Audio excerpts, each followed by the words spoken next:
വിജയരാഘവൻ മാധ്യമങ്ങളെ കാണുന്നുണ്ട്. അതിലേക്ക് തുടർ വിജയം ഉറപ്പാക്കുന്നതിന് വേണ്ടിയുള്ള പ്രചരണ രംഗത്ത്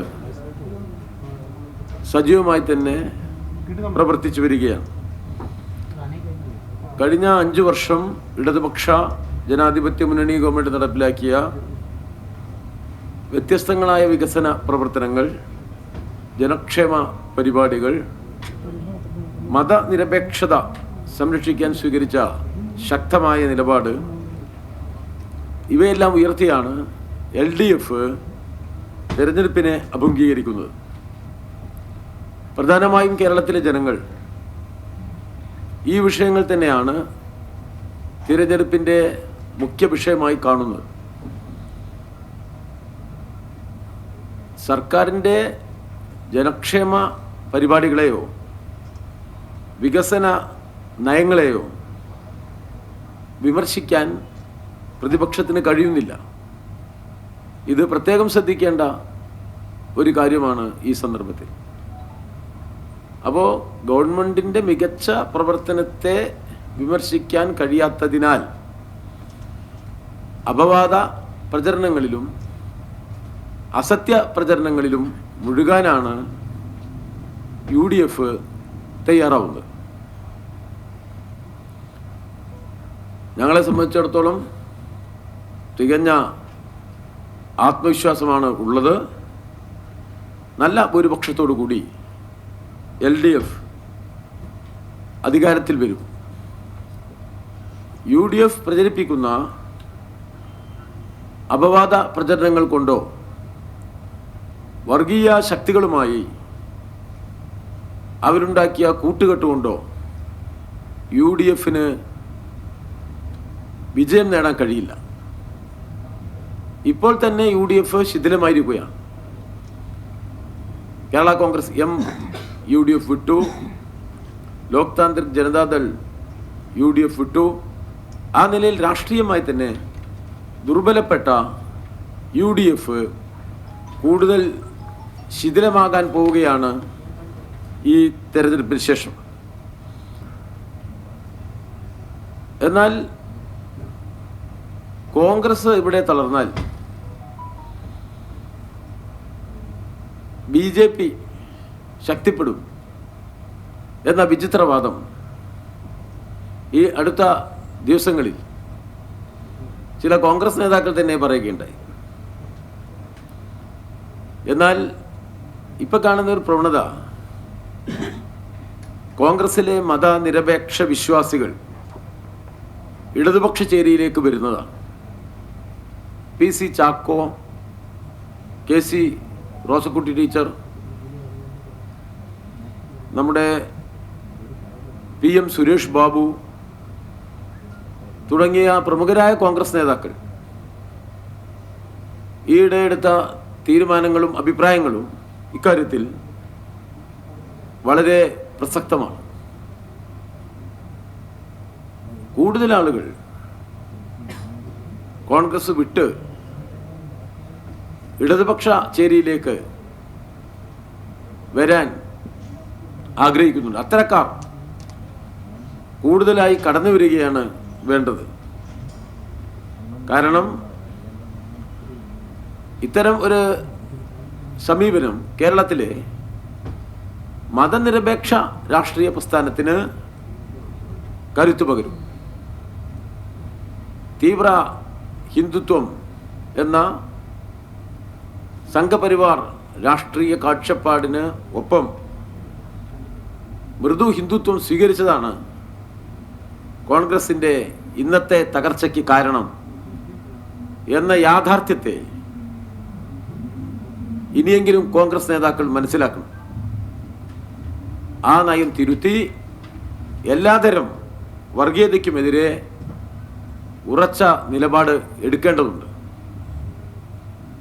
ആ സമീപനം ഉള്ളത് LDFനാണ്. LDFനെ തനിച്ച് നേരിടാൻ ശക്തി നഷ്ടപ്പെട്ട UDF ഒരു ഭാഗത്ത് RSS പിന്നിൽ നിന്ന് നിയന്ത്രിക്കുന്ന BJPയുമായും ജമാഅത്തെ ഇസ്ലാമി പോലെയുള്ള മതാധിഷ്ഠിത രാഷ്ട്രീയക്കാരുമായും ഉള്ള ഒരു തെരഞ്ഞെടുപ്പ് സഖ്യം തദ്ദേശ തെരഞ്ഞെടുപ്പിൽ ദൃശ്യമായതാണ്. എന്നാൽ കേരളത്തിലെ ജനങ്ങൾ ആ സഖ്യത്തെ നിരാകരിക്കുകയാണ് ചെയ്തത്. ഇപ്പോൾ BJPയുമായി നേരത്തെ ഉണ്ടാക്കിയ പരസ്യമായ സഖ്യത്തെക്കുറിച്ച് കാര്യങ്ങൾ പുറത്ത് വന്നുകൊണ്ടിരിക്കുകയാണ്. ചില കോൺഗ്രസ് സ്ഥാനാർത്ഥികൾ കഴിഞ്ഞ തവണ BJP കിട്ടിയ വോട്ടുകൾ തങ്ങൾക്ക് അനുകൂലമായി മാറും എന്ന് പരസ്യമായി തന്നെ പറയുന്ന സ്ഥിതി ഉണ്ടായി. തെരഞ്ഞെടുപ്പ് ജയിക്കാൻ ഏത് അവസരവാദ നയവും സ്വീകരിക്കുന്നവരാണ് കേരളത്തിലെ കോൺഗ്രസ് നേതൃത്വം.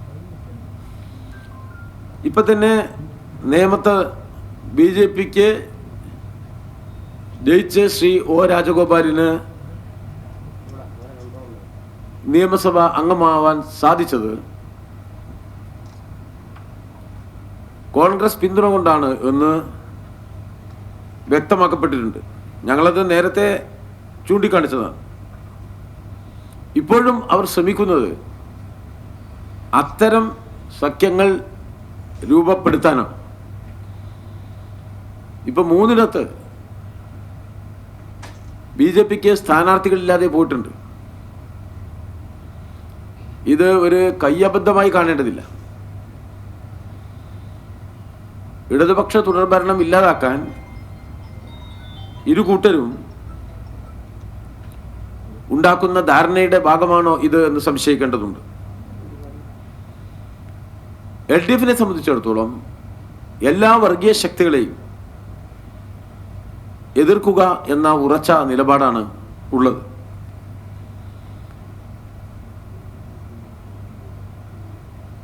കോൺഗ്രസിന്റെ പിന്തുണയിൽ BJPക്ക് കഴിഞ്ഞ തവണ ലഭിച്ച സീറ്റ് കൂടി ഇല്ലാതാക്കാനാണ് ഞങ്ങൾ പരിശ്രമിക്കുന്നത്. ഈ അടുത്ത ദിവസം വരെ BJP മുന്നണിയിലായിരുന്ന PC തോമസ് ഇപ്പോൾ UDFൽ ചേർന്നിരിക്കുകയാണ്. ഇതൊക്കെ കാണിക്കുന്നത് ഈ യോജിപ്പുണ്ടാക്കാനുള്ള പരിശ്രമത്തിൻ്റെ അടയാളങ്ങളെയാണ്. PC തോമസിനെ ഇപ്പോൾ UDFൽ ചേർത്തത് സംബന്ധിച്ചുള്ളൊരു വിശദീകരണം അവരുടെ നേതൃത്വം ഇതുവരെ നൽകിയിട്ടില്ല. നമ്മുടെ സംസ്ഥാനത്ത് കഴിഞ്ഞ 5 വർഷം ഏറ്റവും സമാധാനമുണ്ടായ കാലമാണ്. ഒരു വർഗീയ സംഘർഷവും കേരളത്തിൽ ഉണ്ടായിട്ടില്ല. മതനിരപേക്ഷത സംരക്ഷിക്കാൻ ഇടതുപക്ഷ ജനാധിപത്യ മുന്നണി ഗവൺമെൻറ് സ്വീകരിച്ച മികച്ച നിലപാടുകളുടെ ഭാഗമായിട്ടാണ് ആ നിലയിൽ സമാധാന അന്തരീക്ഷം സൃഷ്ടിക്കപ്പെട്ടത്. ഒരു വർഗീയതയും നമ്മുടെ സമൂഹത്തിൽ സമാധാന അന്തരീക്ഷം തകർക്കാൻ ശ്രമിക്കുന്നതിനെ LDF പിന്തുണയ്ക്കില്ല. ജനങ്ങൾക്ക് സ്വൈരജീവിതം ഉറപ്പാക്കുകയും നാട്ടിൽ സമാധാനം സ്ഥാപിക്കുകയുമാണ് ഏറ്റവും വലിയ ജനക്ഷേമം. അക്കാര്യത്തിൽ കേരളത്തിലെ ഈ ഗവൺമെൻറ് പൂർണ്ണമായി വിജയിച്ചു എന്നുള്ളതാണ് നമ്മുടെ അനുഭവം. വികസനത്തിൻ്റെ മുന്നുപാധി സാമൂഹ്യ സമാധാനം തന്നെയാണ്. അത് കേരളത്തിൽ നമുക്ക് ഉയർത്തിപ്പിടിക്കാൻ കഴിഞ്ഞു. സംസ്ഥാനത്ത് തന്നെ, ഇന്ത്യയിൽ തന്നെ ക്രമസമാധാന പാലനത്തിൽ കേരളം ഉയർന്ന സ്ഥാനത്താണ്. LDF വീണ്ടും അധികാരത്തിൽ വരും എന്ന ഒരു സാഹചര്യവും UDF തകരും എന്ന ഒരു സ്ഥിതിയും വന്നു ചേർന്നപ്പോൾ വിചിത്രമായ പ്രചരണമായിട്ട് ചിലരിപ്പോൾ ഇറങ്ങിയിട്ടുണ്ട്. അത് ഭരണ തുടർച്ചയുണ്ടായാൽ കോൺഗ്രസ് തകർന്നു പോകും, കോൺഗ്രസ്സുകാരെല്ലാം വരിവരിയായി BJPയിലേക്ക് പോകും. അതുകൊണ്ട് അങ്ങനെ സംഭവിക്കാതിരിക്കാൻ കോൺഗ്രസിനെ നമ്മളിപ്പോൾ ജയിപ്പിക്കണം. ഈ ഒരു വാദം ജമാഅത്തെ ഇസ്ലാമിയാണ് കാര്യമായിട്ട് പ്രചരിപ്പിച്ചത്. യഥാർത്ഥത്തിൽ മതന്യൂനപക്ഷങ്ങളെ പറ്റിക്കുന്നതിന് വേണ്ടിയുള്ള ഒരു പ്രചരണമാണിത്. മതന്യൂനപക്ഷങ്ങളെ ആക്രമണോത്സുകമായ ഹിന്ദു വർഗീയതയാണ് ആക്രമിക്കുന്നത്.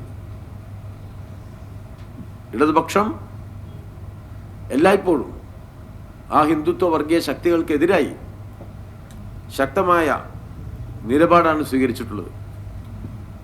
RSSന്റെ തീവ്ര വർഗീയതയെ പ്രതിരോധിക്കുന്ന ഏക ഇടതുപക്ഷ സർക്കാരാണ് കേരളത്തിലെ ഈ സർക്കാർ. ഇക്കാര്യം ജനങ്ങൾ നല്ല നിലയിൽ വിലയിരുത്തും എന്നത് നിസ്തർക്കമാണ്. അവിടെ കേന്ദ്രത്തിൽ മതത്തിൻ്റെ അടിസ്ഥാനത്തിൽ ജനങ്ങളെ ഭിന്നിപ്പിക്കാനാണ് പരിശ്രമം നടത്തുന്നത്. വിദ്വേഷ രാഷ്ട്രീയമാണ് പ്രചരിപ്പിക്കുന്നത്. പൗരത്വ ഭേദഗതി നിയമം കോവിഡ് വാക്സിനേഷൻ കഴിഞ്ഞാൽ പ്രാവർത്തികമാക്കുമെന്നാണ് പറഞ്ഞുകൊണ്ടിരിക്കുന്നത്.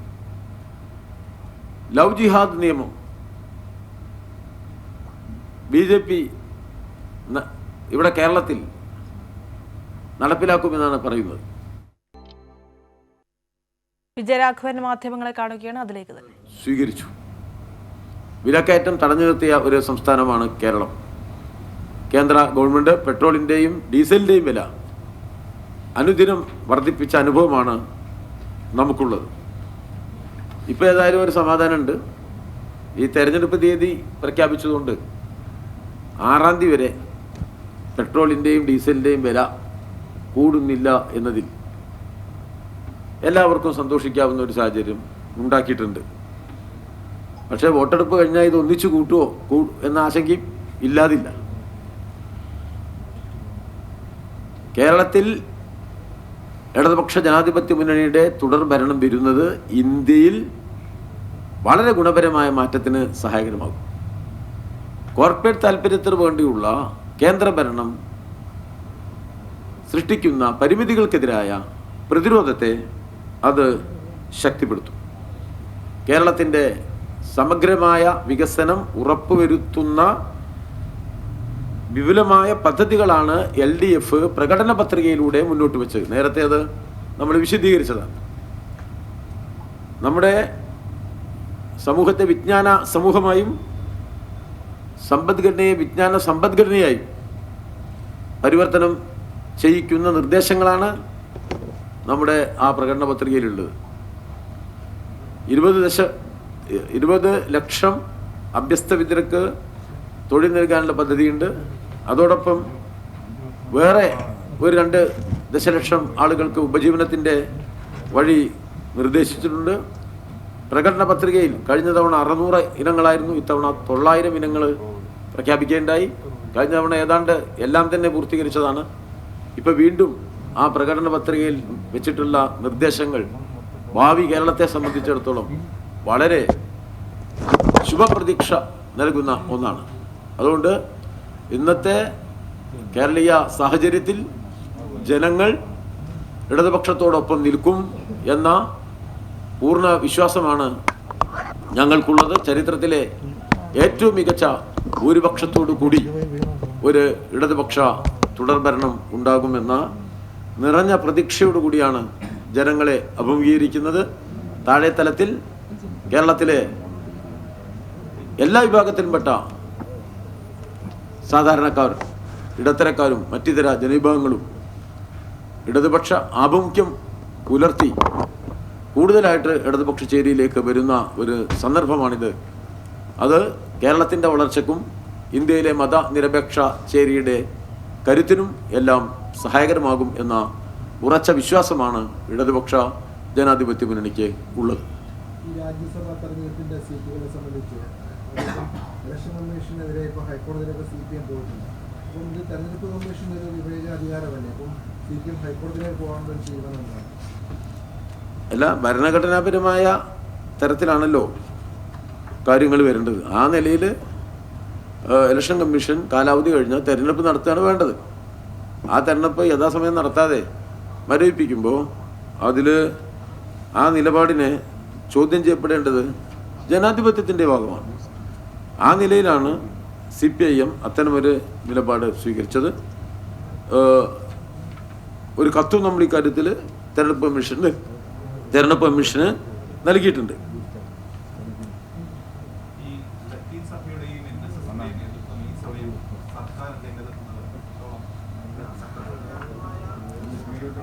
അല്ല, അവരൊക്കെ വിവിധ സാമൂഹ്യ ജനവിഭാഗങ്ങളുടെ പ്രതിനിധികൾ എന്നുള്ള നിലയിൽ അവരുടെ അഭിപ്രായങ്ങൾ പ്രകടിപ്പിക്കുമല്ലോ. അഭിപ്രായങ്ങളെ നമ്മൾ ഗൗരവപൂർവ്വം ശ്രദ്ധിക്കുക എന്നതാണ്. ഈ ആഴക്കടൽ മത്സ്യബന്ധന പ്രശ്നത്തിൽ ഫിഷറീസ് മന്ത്രിയോ മറ്റോ പാർട്ടി ഏതെങ്കിലും തരത്തിൽ തെറ്റിദ്ധരിപ്പിക്കുമെന്ന് പാർട്ടിക്ക് തോന്നുന്നില്ല? അല്ല, ഈ ആഴക്കടലിൻ്റെ കാര്യം നമ്മൾ നേരത്തെ വ്യക്തമാക്കിയിട്ടുള്ള ഒരു വിഷയമാണല്ലോ. കേരളത്തിലെ ഇടതുപക്ഷ ഗവൺമെൻറ് മത്സ്യത്തൊഴിലാളികളുടെ ക്ഷേമത്തിനും സുരക്ഷയ്ക്കും വേണ്ടിയാണ് പ്രവർത്തിച്ചു പോന്നിട്ടുള്ളത്. ഒരുപാട് നല്ല കാര്യങ്ങൾ സ്വീകരിച്ച ഒരു ഗവൺമെൻറ്റാണിത്. പൊതുവെ ആ മേഖലയിൽ ഗവൺമെൻറ്റിന് കിട്ടിയ സ്വീകാര്യത UDFന് ഭയപ്പെടുത്തിയിട്ടുണ്ട്. അതുകൊണ്ട് അവർ തെറ്റിദ്ധരിപ്പിക്കുന്ന കുറേ കാര്യങ്ങൾ പ്രചരിപ്പിക്കുകയുണ്ടായി. മുഖ്യമന്ത്രി ഇക്കാര്യത്തിൽ നയം വ്യക്തമായിട്ട് തന്നെ ചൂണ്ടിക്കാണിക്കുകയുണ്ടായി. ഇടതുപക്ഷ ജനാധിപത്യ മുന്നണി ആഴക്കടൽ മത്സ്യബന്ധനത്തിന് വിദേശ യാനങ്ങളെ അനുവദിക്കരുത് എന്ന അഭിപ്രായമുള്ള ഒരു രാഷ്ട്രീയ കൂട്ടുകെട്ടാണ്. അത് നമ്മളുടെ ഉറച്ച നയമാണ്. ഈ ആഴക്കടൽ മത്സ്യബന്ധനം എന്നത് അവിടെ തീരുമാനമെടുക്കേണ്ടത് കേരള സർക്കാരല്ല, അത് കേന്ദ്ര സർക്കാർ എടുക്കുന്ന നിലപാടാണ്. അവിടെ ഇടതുപക്ഷ ജനാധിപത്യ മുന്നണിക്കും കേരള സർക്കാരിനും സ്വന്തം നിലപാട് സ്വീകരിക്കാൻ കഴിയും. ഇടവേള.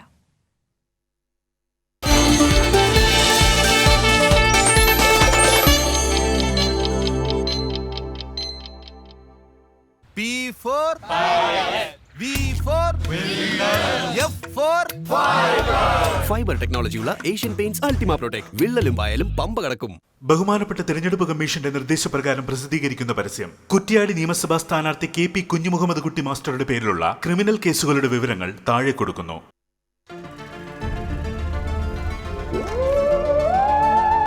എന്തിനാ ഇത്? പുതിയ സുസുക്കി ആക്സസ് 125 ഇത് കുറച്ചേ കുടിക്കുമെന്ന് കേട്ടിട്ടുണ്ട്. ഇപ്പോൾ ഇവർക്കും അറിയാം പുതിയ BS6 ടെക്നോളജിയുള്ള സുസുക്കി ആക്സസ് 125 കുറച്ചേ കുടിക്കൂ. പുതിയ കാര്യങ്ങൾ ട്രൈ ചെയ്യാൻ നമുക്കെല്ലാം ഒരു സ്റ്റാർട്ടിംഗ് ട്രബിൾ ഉണ്ടാവും. ആലിസ് തന്റെ പതിവ് ചിക്കൻ മസാല ഒന്ന് മാറ്റി ട്രൈ ചെയ്തു. പിന്നെ മമ്മിയുടെ ചിക്കൻ കറി ട്രെൻഡിംഗ് ആയല്ലോ. ആഹാ, ഈ ചിക്കൻ കറിയാണ് ഇപ്പോൾ എല്ലാവരുടെയും favourite. Kitchen Treasures chicken masala ശുദ്ധമാണ്, വിശ്വസിക്കാം. മോള് വേഗം തന്നെ പഠിച്ചോളും, പ്രോമിസ്. 100 വർഷം പഴക്കമുള്ള കടയാണ്, നിറം മങ്ങില്ല, പ്രോമിസ്. ഇതുപോലെ തന്നെ വരുമോ? പ്രോമിസ്. എക്സ്പേർട്സിന്റെ പ്രോമിസിലൂടെ മാത്രമാണ് അഷുറൻസ് ലഭിക്കുന്നത്. ഡ്യൂലക്സ് അഷുറൻസ് പോലെ ഡ്യൂലക്സ് പെയിന്റിൽ നിന്നും പെർഫെക്റ്റ് കളർ, ഫിനിഷ് അഥവാ കവറേജ് ലഭിക്കുന്നില്ലെങ്കിൽ ഞങ്ങൾ പെയിന്റ് റീപ്ലേസ് ചെയ്യുന്നതാണ്. It's A promise. വീട്ടിലിരുന്ന് വർക്ക് ചെയ്ത കാലുകൾ ഫ്രീ ആയി വെച്ച് ശീലമായി അല്ലേ? ഇതെങ്ങനെയുണ്ട്? ഇത് കൊള്ളാമല്ലോ. എങ്കിൽ ബാറ്റയുടെ ഷോറൂമിൽ പോ, സ്വന്തമായി ഒരെണ്ണം വാങ്ങ്. പുതിയ വർക്ക് ലൈഫിനായി ന്യൂ ബാറ്റ റെഡ് ലെവൽ കളക്ഷൻ. റിലാക്സ് വർക്ക് വെയർ ഇപ്പോൾ കൂടുതൽ കംഫർട്ടബിൾ. സർപ്രൈസിംഗ്ലി ബാറ്റ. ബഹുമാനപ്പെട്ട തെരഞ്ഞെടുപ്പ് കമ്മീഷന്റെ നിർദ്ദേശപ്രകാരം പ്രസിദ്ധീകരിക്കുന്ന പരസ്യം. തൃത്താല നിയമസഭാ സ്ഥാനാർത്ഥി MP രാജേഷിന്റെ പേരിലുള്ള ക്രിമിനൽ കേസുകളുടെ വിവരങ്ങൾ താഴെ കൊടുക്കുന്നു. Blitz academy, oil and gas QC MEP logistics job trainer. Quality food products. ക്വാളിറ്റിയാണ്, വിശ്വസിക്കാം. മൈ ചോയ്സ് പുട്ട് കഴിക്കാൻ പഴമോ കറിയോ വേണ്ട, നല്ല സോഫ്റ്റ് പുട്ടിന്റെ science. Merry Boy ice cream natural ആണ്, നല്ലത്. ഔഷധമാണ്, അത്ഭുതമല്ല, ഒരു കേരള സർക്കാർ സ്ഥാപനം. Indel Money, India's fastest growing gold loan company. വാഹനങ്ങളെന്നും പുതിയതുപോലെ ലേക്ക് roll car shampoo. Rajakumari the complete shopping centre, Trivandrum, Kollam. Assured by Dulux assurance. Laza Premium Gold, India's first world-class ice cream. Promise is a promise. Malabar Golden Diamonds. Sauparnika Green Herb Oil, ബദാം പാലിൽ തയ്യാറാക്കിയ hair care oil. This program brought to you by ഇടിയപ്പമുണ്ടാക്കാം ഇനി കൈപൊള്ളാതെ പൊൻകതിർ. തടിയിൽ എന്തു കാര്യം, ഡെൻവുഡ് ഉള്ളപ്പോൾ.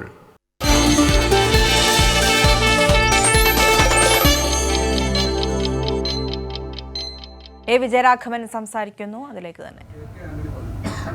പിണറായി വിജയനെയും കൂട്ടരെയും രാഷ്ട്രീയ വനവാസ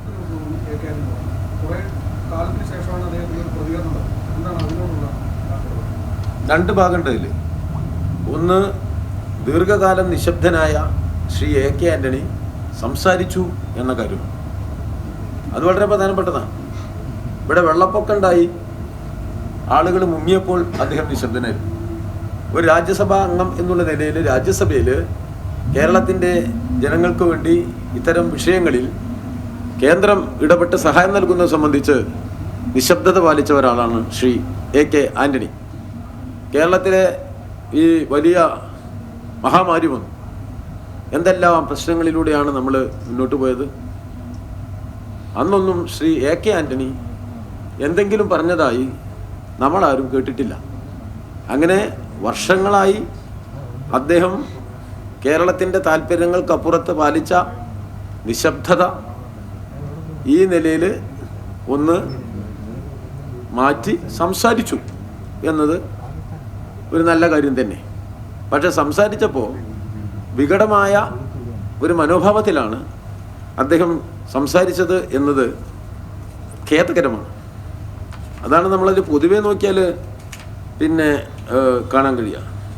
ഇവിടെ നമ്മുടെ സംസ്ഥാനത്തിൻ്റെ മൗലികമായ പല കാര്യങ്ങളിലും സംസ്ഥാന താല്പര്യങ്ങൾ ഉയർത്തിപ്പിടിക്കാൻ ശ്രീ ആൻ്റണിക്ക് കഴിഞ്ഞിട്ടില്ല എന്നുള്ളതാണ് പ്രധാനപ്പെട്ട കാര്യം.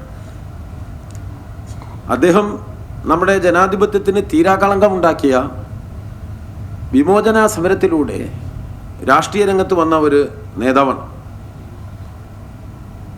നിയമസഭയിൽ ഭൂരിപക്ഷമുള്ള EMS സർക്കാരിനെ വിമോചന സമരത്തിലൂടെ ജനാധിപത്യ വിരുദ്ധമായി ഭരണഘടനയുടെ 356 അനുച്ഛേദം ചരിത്രത്തിലാദ്യമായി ഉപയോഗിച്ച് പിരിച്ചുവിട്ടത് നമ്മുടെ ഓർമ്മയിലുണ്ട്. അന്ന് അതിന് പശ്ചാത്തലമൊരുക്കിയ വിമോചന സമരത്തിലൂടെയാണ് ശ്രീ A.K. ആൻ്റണി രാഷ്ട്രീയത്തിൽ വന്നത്. അന്നത്തെ ആ മനോഭാവത്തിൽ നിന്ന് അദ്ദേഹത്തിന് മാറ്റമുണ്ടാവുന്നില്ല. പിന്നെ ആൻ്റണി പല പ്രസംഗങ്ങളും പ്രഖ്യാപനങ്ങളും നടത്തിയിട്ടുണ്ട്. 100 വർഷത്തേക്ക് കേരളത്തിൽ CPIM അധികാരത്തിൽ വരില്ല എന്ന പ്രഖ്യാപനം നടത്തിയിട്ടുള്ള ആളാണ് അദ്ദേഹം.